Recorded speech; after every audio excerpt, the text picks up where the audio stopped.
Thursday! Shocker Santa Claus coming at you from the Rotary. Hey, they all said they gave us a special gift today. Let me see what I have here.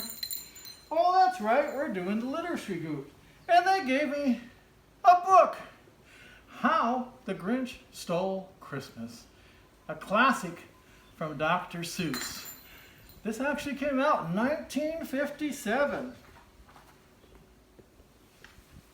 How the Grinch Stole Christmas. Would you like us to read it? I'd love to read it. Let's see.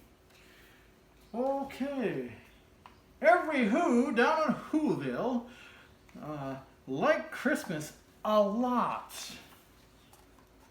But the Grinch, who lived north of Whoville, did not. The Grinch hated Christmas, the whole Christmas season. Now please don't ask why. No one quite knew the reason. It could be his head wasn't screwed on right. It could be perhaps that his shoes were too tight. It could, but I think most likely the most likely reason of all may have been that his heart was 2 sizes too small. But whatever the reason, his heart or his shoes or his head screwed on too loosely, he stood there on Christmas Eve, hating the Who's, staring down from his cave with a sour, Grinchy frown, and at the warm lighted windows below in their town. Oh, okay. For every Who down in Whoville beneath was busy hanging a mistletoe wreath. And they're hanging their stockings, he snarled and sneered. Tomorrow is Christmas. It's practically here. Then he growled with his Grinch fingers, nervously drumming, I must find some way to stop Christmas from coming. For tomorrow he knew, oh, Merry Christmas, all the Who girls and boys would wake bright and early. They'd wake up bright and early, and they'd rush for their toys, and then, oh, the noise. Oh, the noise. That's one thing he hated. The noise. Then the Who's, old and young and old, would sit down to feast, and they'd feast and they'd feast and they'd feast. They would feast on Who pudding and rare Who roast beast, which is something the Grinch couldn't stand in the least. I think he was a vegetarian. I don't know. Next time I see him, I'll ask. And then they'd do something he liked the least of all. Every Who down in Whoville, the tall and the small, would stand close together with Christmas bells ringing. They'd hand in hand, and the Who's would start singing, and they'd sing and they'd sing and they'd sing. And the Grinch thought of this Who Christmas sing. The Grinch thought of this Who Christmas sing. The more the Grinch thought of it, I must stop this whole thing. Why, for 53 years I've put up with this now. I must stop Christmas from coming, but how? Then he got an idea, an awful idea. The Grinch got a wonderful, awful idea.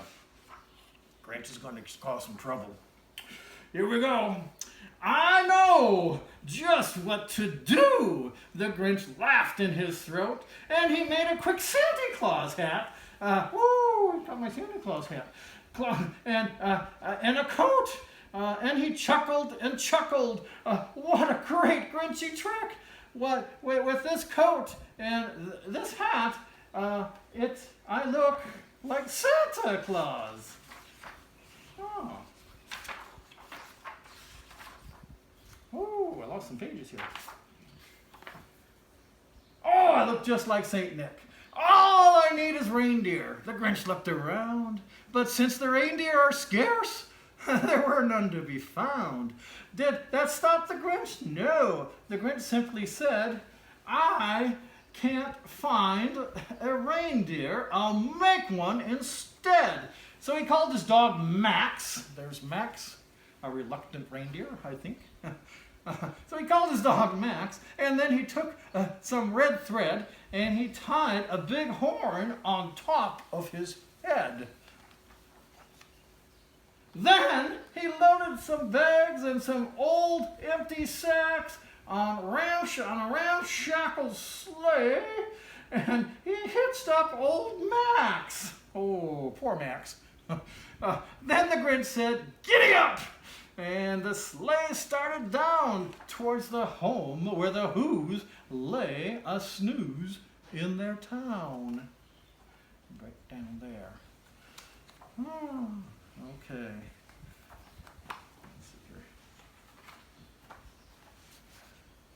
All the windows were dark, quite quiet. All the windows were dark, quiet snow filled the air, and the Who's were all dreaming sweet dreams without care. When he came to the first little house on the square, this is stop number one.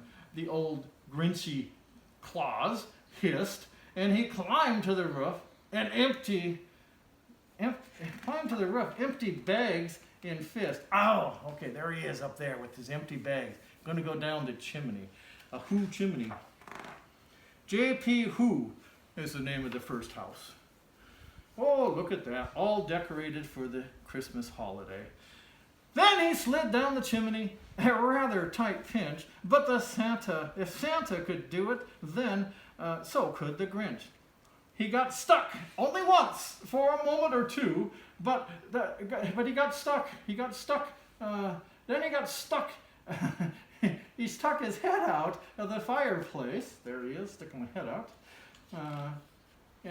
Where the little Who stockings were all hung in a row. These stockings, he grinned, are the first things to go. So he grabs the stockings. Then he slithered and slunk with a smile most unpleasant around the whole room. He took every present. Pop guns and bicycles, roller skates, drums, checkerboards, tricycles, popcorn, and plums. And he stuffed them in his bag. Then the Grinch very nimbly stuffed all the bags, one by one, up the chimney. Then he slunk into the icebox, and he took the Who's feast. Oh my gosh. He took the Who pudding. He took the roast beast.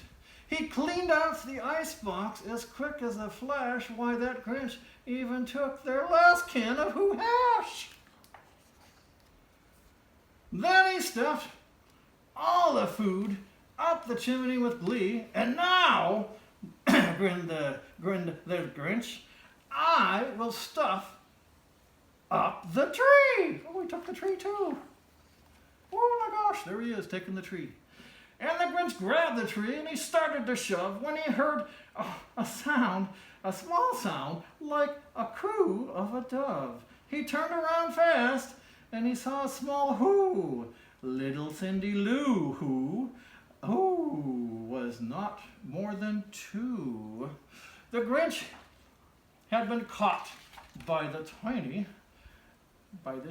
Who daughter, who got out of her bed for a cup of cold water. She stared at the Grinch and said, "Santa Claus, why? Why are you taking our tree? Why?" But you know, that old Grinch was so smart and slick, he thought up a lie, and he thought up it quick. Why, my little sweet tot, the fake Santa Claus lied. A fake Santa Claus. There's a light on this tree that won't light on one side. So I'm taking it home to my workshop, my dear. I'll fix it up there, and I'll bring it back here. And with that fib fooled, and then his fib fooled the child. Then he patted her on the head, and he took her drink. he got her a drink, and he sent her to bed. And when Cindy Lou went to bed with her cup, he went to the chimney and stuffed the tree up. Then the last thing he took was the log for the fire. Then he went up the chimney himself, the old liar. On their walls, he left nothing but hooks and wires. And there's all the hooks and wires. And one speck of food that he left in the house was a crumb that was even too small for a mouse. You can hardly see that, but there's a little mouse there with a crumb. Not enough to feed the mouse. Then he saw the same. Then he did the same thing to all the other Who's houses, leaving crumbs too small for the Who's mouses. There he is, all loaded up. It was 15:15 dawn, all the Who's still in bed, still a snooze, when he packed his sled. He packed it up with their presents, the ribbons, the wrappings, the tags, and the tinsel, and the trimmings, and the trappings. 3,000 feet up the side of Mount Crumpet, he rode with his load to the tip-top to dump it. Pooh-pooh to the Who's. He was Grinchishly humming. This funding, they're finding out now. There's no Christmas. No Christmas is coming. They're just waking up. I know just what I'll do. Their mouths will be hanging wide open a minute or two. Then the Who's down at Whoville will cry boo-hoo. That's a noise. That's a noise, grinned the Grinch, that I simply must hear. So he paused, and the Grinch put his hand to his ear. And he did hear the sound over the rising snow. It started low, and then it started to grow. Oh, even Max is listening.